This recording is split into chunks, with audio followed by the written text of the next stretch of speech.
Do you love your job? We all know people who have happily found a compatible lifelong profession and others who just can't seem to settle on one career path. The average American spends a lot of time at work, more than 1,800 hours a year. But do you love your job, or are you frequently daydreaming about being somewhere else or anywhere else? A lot of things play a role in your job satisfaction besides the actual work. Your emotions, skills, financial needs, and performance are just some of the factors that make or break a job. Remember, not everyone loves every aspect of their job, and that is normal. But if you feel like you don't have any positive aspects of your work that you can hone in on, or your work is making you feel physically ill on a regular basis, this episode of Tea Time with Susie is for you. In this episode, life coach Sue Grimes will be taking us through a journey of understanding our motivated abilities pattern and how this affects our relationship with our work. Sue Grimes holds a Master of Arts in Human Resource Development and a Certificate in Organization Development from the University of St. Thomas here in Minnesota. Prior to joining her work with CIMA International in 1991, she worked in the corporate sector for 10 years in executive training and development. She consults on job fit and leadership development as an executive coach. She also designs and delivers seminars and workshops that utilize the system for identifying motivated abilities technology to help individuals understand their giftedness, personal motivations, and ideal job fit. Would you join me in welcoming our guest, Sue Grimes? Welcome. Thank you. It's a pleasure to be here. How are you doing today? I'm doing I'm so great. honored to have you here. Well, thank you. It's just my pleasure to be here. Yeah. Now, I don't really think I did justice in introducing you. Could you just tell the audience a little bit about yourself and what excites you? Sure. I have been working with the process of CIMA for about 21 years, and what I do is really spend my time helping people understand where their passions are and help them get a sense of what their calling is and help them really try to determine their job fit. And I love my work. Wow. I have to admit, though, that it kind of feels odd to be talking about job fit in this economy, isn't it?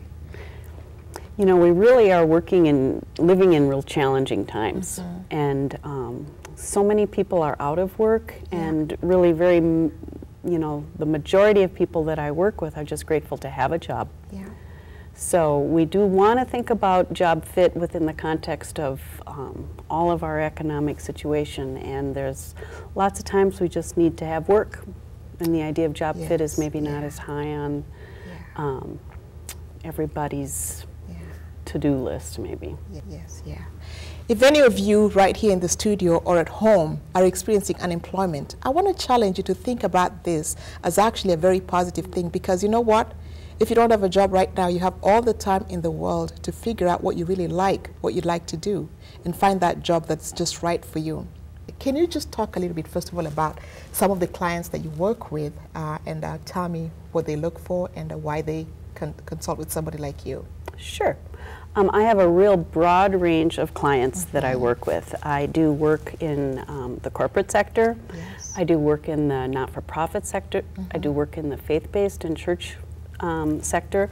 I work for the organizations themselves, like the corporation or the church or the not-for-profit, and I help them find candidates that are a good fit for their organization, so I do a certain amount of executive search. And then I also work for individuals who are really wanting to take their leadership to the next level, work with individuals who are currently unemployed, who are trying to understand more about how to maximize their strengths and find a job that is going to be a good fit. And I work with folks who just currently are employed and want to take their leadership, take their performance, take their day-to-day work to the next level. Okay. So I have a real broad range of folks that I work with. Wow. Okay, let's start from the employee or the person who's in a job. Job is secure. They've probably been working for several years. Okay.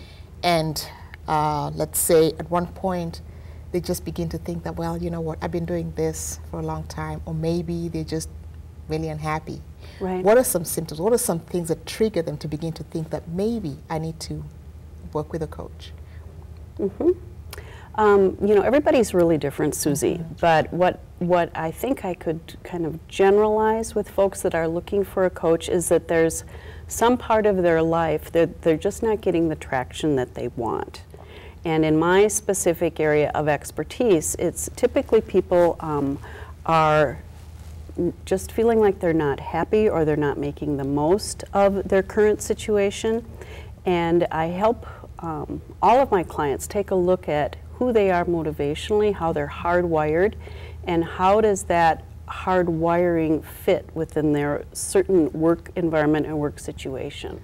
And help them start to be really intentional about making some choices that will pull to their strengths and minimize the circumstances that are really not areas of strength. Wow. Wow. And one of the thoughts that's just crossing my mind is thinking about the culture and how that plays into whether people ever really get to a point where they even ask themselves questions like, is this a good job fit for me? For example, you know, as when we're growing up, we were taught about work ethic. Maybe we watched our parents work hard. They'd come home and complain about their work, but they still woke up in the morning, went to work, and came home, and then they put bread on the table. And the idea about whether the job was fun just never came up. Do you think sometimes that might prevent people from even getting to the realization that, hey, maybe I'm entitled to figuring out what a good job fit for me is, or maybe I can even think about looking for something else? I mean, speak to that a little bit. Right. I totally agree. Our parents were in a generation, and still very much, we have a culture. It's important to work hard, and it's important to you know, really put yourself out there. And we aren't always going to think that our job is fun. But what I have found in working with folks over these last 21 years is that if you are pulling to the majority of your natural wiring and the majority of your strength, you're going to have not only passion and energy, but you're going to have high performance. And so an organization wants to have employees that are pulling, not all the time. We can't expect it to be all the time, but my rule of thumb is about 70% of the time. If you're pulling to your natural gifts and your natural strengths, you will have that passion, you'll have that energy, you'll have a sense of calling, and your performance will be exceptional. And it's not going to be all the time. So there's going to be 30% of the time that you're not going to have a good day, and work is going to be hard, and you're not going to have a sense of, boy, I love my job. But if it can be, if the plumb line can kind of be 70-30, then you've still got enough good things happening in your job that can help energize you and sustain you for that 30%. And we're going to have seasons in our jobs where it isn't going to be easy, and it isn't going to be even, you know, 30, maybe it's 40 or 50 or 60% is not a good fit. And we have to be realistic. It isn't going to be wonderful all the time, but what I know about people is that if you don't have that balance over the long haul, you're going to experience ulcers, you're going to experience stress, you're going to experience burnout, you're going to have, we have lots of cases where physiologically the body just is kind of revolting. And I've had a lot of clients that have had heart problems and all sorts of things when they're not in a role that's really pulling to their strengths. So back to your original thought about our parents and all that work ethic, that's exactly true. And to balance that with the idea that we've all got gifts that we really, we need and want. My call is to help people to want to steward those gifts and help people know that there is a design to the passions that you've got. There's a very specific design, and it's there for a reason.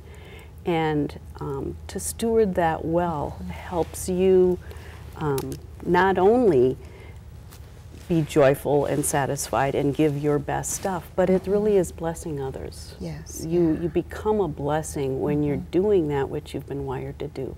You become a light so that you can help shine that energy and that passion into the lives of others and really bless them.